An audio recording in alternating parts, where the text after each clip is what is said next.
Hello विद्यार्थियों, हम भूगोल का अर्थ समझ रहे थे। इसी क्रम में हम आज आगे भूगोल के अर्थ के अंतर्गत और इसको डिटेल से समझेंगे। देखिए, पिछले वीडियो में मैंने आपको बताया था कि इरेटोस्थनीज ने ज्योग्राफिया शब्द को दिया और इरेटोस्थनीज जो थे वो यूनान के विद्वान थे। 276 से 194 ईसा पूर्व हुए थे और इन्होंने जो शब्द दिया था ज्योग्राफिया, उसका अंग्रेजी में बना ज्योग्राफी, और वो ज्योग्राफी ही आज हमारे जो है भूगोल के रूप में भूगोल के रूप में हमारा विषय है। देखिए आप यहाँ पे ज्योग्राफिया, जिसमें मैंने आपको कल बताया था, इसमें इसके हमने टुकड़े किए थे, जियो प्लस ग्राफिया।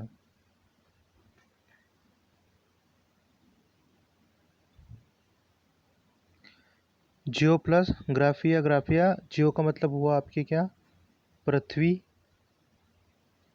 और ग्राफिया का मतलब क्या हुआ आपके, वर्णन करना या वर्णन। तो सीधे तौर पर आपको यह पता लग रहा है कि जियोग्राफी का मतलब क्या हुआ, पृथ्वी का वर्णन करना। तो इस प्रकार से हमने जो पिछले वीडियो में हमने जो देखा था, इरेटोस्थनीज जिन्होंने ज्योग्राफिया शब्द दिया, ज्योग्राफी से शब्द निकल कर आया, ज्योग्राफिया से शब्द निकल कर आया ज्योग्राफी।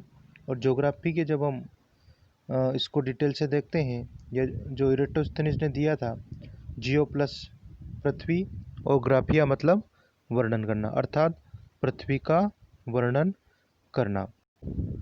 आगे देखिए, भूगोल जो है वो पृथ्वी तल या भूतल का विज्ञान है। इस बात को आप देखें कि भूगोल जो है वो क्या है, भूतल या पृथ्वी तल का विज्ञान है। भूतल का विज्ञान है। इसमें स्थान व उसके विविध लक्षणों, उसके वितरणों, स्थानिक संबंधों का मानवीय संसार के रूप में अध्ययन किया जाता है।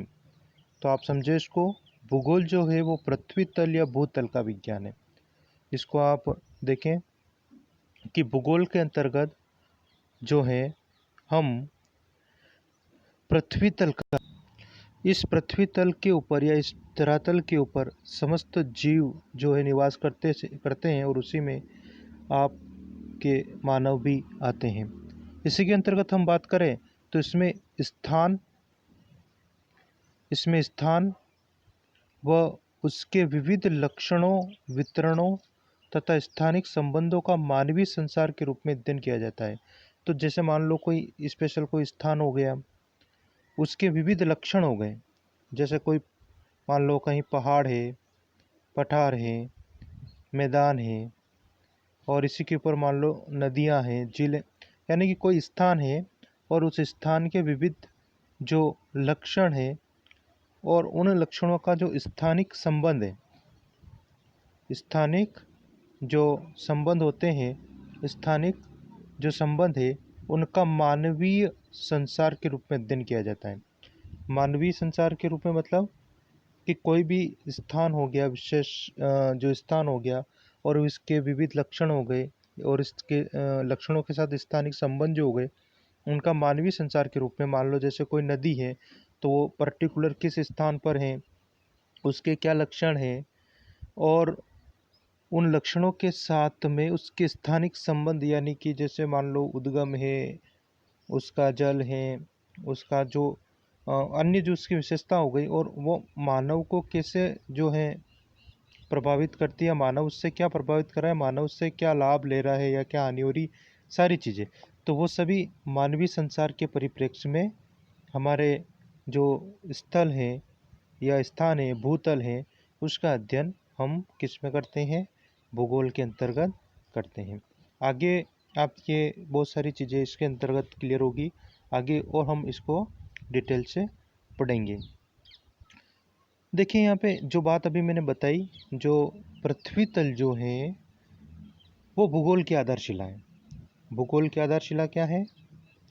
जैसे मैं बता रहा हूँ, भूगोल की आधारशिला।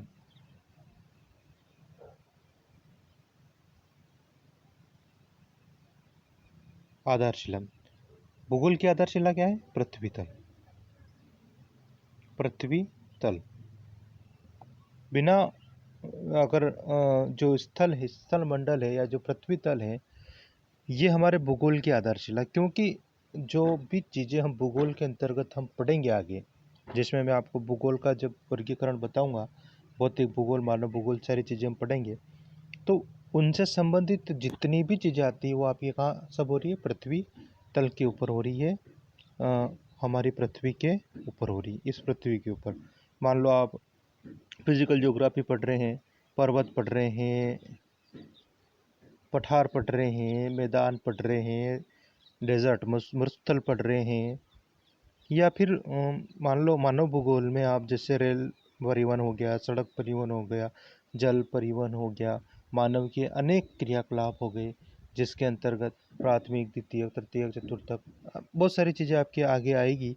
तो वो सारी चीज़ें गठित असल में हो कहाँ रही है? हमारे पृथ्वी तल पर हो रही है, पृथ्वी तल के ऊपर हो रही है।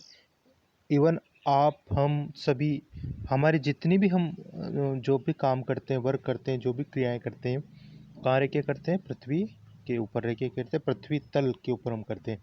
तो हमारे भूगोल विषय की जो आधारशिला है, वो आधारशिला क्या है? पृथ्वी तल है। यहाँ पर जो चीज़ें हैं उसको आप ऐसे समझें कि जो भी भौतिक और मानवीय क्रियाएं घटित हो रही है, वो सारी जो क्रियाएं हैं वो कहाँ संपन्न होती है? पृथ्वी तल के ऊपर होती है। इसके अंतर्गत जो पृथ्वी तल जो शब्दार्थ हैं, देखो, और मैं इसको डिटेल से आपको बता दूं। पृथ्वी तल, तो पृथ्वी तल को हम भौगोलिक शब्दार्थ के अंतर्गत देखें तो इसका जो भौगोलिक शब्दार्थ हैं वो बहुत विस्तृत हैं। जैसे कि इसके अंतर्गत क्या आ जाता है? आपके स्थल मंडल आ जाता है, इसके अंतर्गत आपके जल मंडल आ जाता है, इसके अंतर्गत आपके वायुमंडल आ जाता है, इसके अंतर्गत आपके जैवमंडल आ जाता है। तो इस प्रकार से जो भूगोलिक या भौगोलिक जो शब्दार्थ है पृथ्वी तल का, काफ़ी विस्तृत है ना। जैसा मैंने आपकी बताया आपको कि इसमें स्थल मंडल, जल मंडल, वायुमंडल, जैवमंडल, ये सभी आ जाते हैं। और इसी के साथ पृथ्वी पर सूर्य तथा चंद्रमा का प्रभाव, हमारी पृथ्वी पर किसका? सूर्य का और काय का? चंद्रमा का प्रभाव, सूर्य चंद्रमा का प्रभाव, और पृथ्वी की गतियों का जो आकलन है, पृथ्वी की गतियाँ, है ना। सारी चीज़ें एक एक करके हम आगे इनको पढ़ेंगे, लेकिन अभी थोड़ी सामान्य चीज़ें ध्यान रखें। पृथ्वी की गतियों का जो वैज्ञानिक आकलन है, वो हम सारी चीज़ें जो हैं वो किस में करते हैं? पृथ्वी तल। ये भौगोलिक रूप से पृथ्वी तल में सारी चीज़ें आ जाती हैं, सारी चीज़ें आपके आ जाती हैं, जिसमें ध्यान रखिए आप कि अभी जो मैंने आपको बताया, वापस से मैं रिपीट कर रहा हूँ कि भूगोल पृथ्वी तल या भूतल का विज्ञान। एक सीधी सी शब्द ध्यान रखना आपको, एक बहुत इजी इसका अर्थ है भूगोल का। भाई भूगोल क्या है? भूगोल पृथ्वी तल या भूतल का विज्ञान है। अब भाई पृथ्वी तल क्या है, भूतल क्या है? तो भाई भूतल जो है, हमारी जो पृथ्वी है, इसका जो रिलेटेड जो चीज़ें हैं, जहाँ पर मानव निवास कर रहा है, समस्त जीव निवास कर रहे हैं और इनको प्रभावित कर रहे हैं और हम इनसे प्रभावित हो रहे हैं, वो इससे पृथ्वी तल के अंतर्गत आएगा। जैसा मैंने अभी आपको बताया कि पृथ्वी तल का भौगोलिक शब्दार्थ बहुत व्यापक है, बहुत विस्तृत है, जिसमें आपके स्थल मंडल आ जाता है, जल मंडल आ जाता है, वायुमंडल आ जाता है, जैव मंडल आ जाता है। तो यहाँ पर आप चीज़ें समझ ही रहे होंगे। स्थल मंडल, स्थल वाला भाग, जल मंडल, मान लो महासागर, समुद्र, झीलें वगैरह, जल वाला भाग हो गया। और वायुमंडल यानी कि जहाँ पर अपन रह रहे हैं, तो अपन वायुमंडल के साथ में, यानी कि अपन जैसे श्वास ले रहे हैं, ऑक्सीजन हमें मिल रही, विभिन्न प्रकार की जो गैसें हैं वो वायुमंडल जिसके संपर्क में अपन रहते हैं तो वो भी इसी अंतर्गत आ गया। जय मंडल यानी कि जो समस्त इन्हीं स्थलमंडल, जलमंडल, वायुमंडल के संपर्क से जो मंडल विकसित हुआ, जहाँ जीवों का विकास हुआ, वो जय मंडल हो गया। तो ये चारों जो हैं आपके किस में आएंगे, भूतल में। और इसी के साथ सूर्य और चंद्रमा का प्रभाव और पृथ्वी की गतियों का वैज्ञानिक आकलन जो होता है वो भी आपके किस में आता है, भूतल के अंतर्गत आएगा। देखिए आगे एक चीज़ और मैं आपको बता देता हूँ इसमें। भूगोल के अर्थ को समझने के क्रम में अगर हम आगे बात करें तो एक चीज़ और आप इसको नोट डाउन करें, ये जो नोट्स आपको दिख रहे होंगे, इसके अंतर्गत हम बात करें तो भूगोल पृथ्वी तल और मानव के पारस्परिक संबंधों का विज्ञान है। भूगोल क्या है, पृथ्वी तल और मानव के पारस्परिक संबंधों का विज्ञान है। अभी मैंने आपको बताया कि भूगोल पृथ्वी तल आपका क्लियर हो गया होगा। पृथ्वी तल क्या होता है, पृथ्वी तल देखें, है ना, आप इसको जो बताया मैंने उसको याद करें। पृथ्वी तल क्या होता है, पृथ्वी तल जिसके अंतर्गत जो समस्त जीव जो हैं निवास कर रहे हैं, स्थलमंडल, जलमंडल, वायुमंडल, जयमंडल आ जाता है। सूर्य चंद्रमा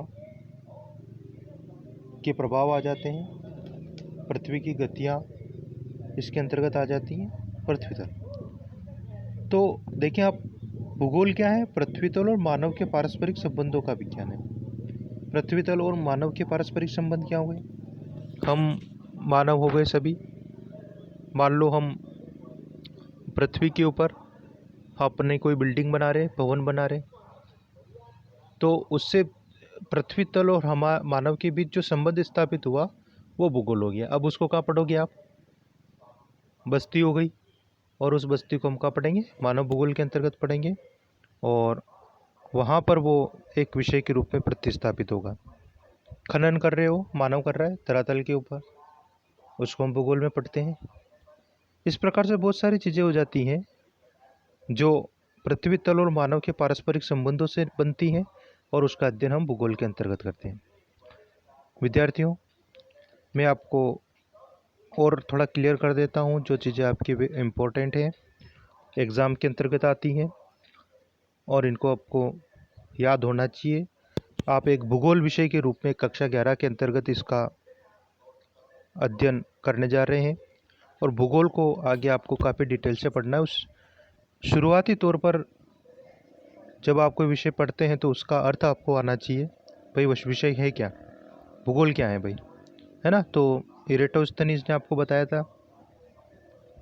सबसे पहले हम बात करें अर्थ की, ज्योग्राफी अंग्रेजी भाषा का शब्द है, और ये ग्रीक यूनानी भाषा में ज्योग्राफिया से लिया गया है। शाब्दिक अर्थ मैंने आपको बताया था। शाब्दिक अर्थ की हम बात करें तो जियो का मतलब पृथ्वी होती है, ग्राफिया का मतलब वर्णन करना होता है, अर्थात इसका मतलब हुआ पृथ्वी का वर्णन करना। भाई ज्योग्राफिया शब्द जो है इसको देने का काम किसने किया था, इसका सर्वप्रथम प्रयोग किसने किया था, या इसको किसने दिया था, इरेटोस्थनीज ने दिया था। इरेटोस्थनीज कहाँ के रहने वाले थे, यूनान के रहने वाले थे। इरेटोस्थनीज का সময়काल क्या था, 276 से 194 ईसा पूर्व ये हुए। तो ये आपको ध्यान रखना है। बार बार क्यों बता रहा हूँ, मैंने आपको लगभग 3 बार ये बता दिया है, इसलिए बता रहा हूँ कि ये वेरी इंपॉर्टेंट है आपके, क्योंकि चीज़ें बेसिक चीज़ें हैं और ये आपको आनी चाहिए। इसके साथ हमने भूगोल के अर्थ को आगे बढ़ाते हुए मैंने बताया कि भूगोल पृथ्वी तल या भूतल का विज्ञान है, और इसमें स्थान व उसके विविध लक्षणों, वितरणों, स्थानिक संबंधों का मानवीय संसार के रूप में अध्ययन किया जाता है। डिटेल से मैंने आपको बताया, और इसको याद करें और आगे हमने समझने का इसको प्रयास किया। तो भूगोल पृथ्वी तल भूगोल की आधारशिला है, और आगे मैंने आपको बताया भूगोल पृथ्वी तल और मानव के पारस्परिक संबंधों का विज्ञान है। यहाँ तक आप जो मैंने बताया इसको नोट्स बनाए, इनके नोट डाउन करें। आगे की क्लास में हम आगे भूगोल कि कुछ परिभाषाओं के साथ में हम भूगोल की शाखाओं की बात करेंगे। जिनको आपके पास बुक है तो उनको थोड़ा पढ़ें। धन्यवाद।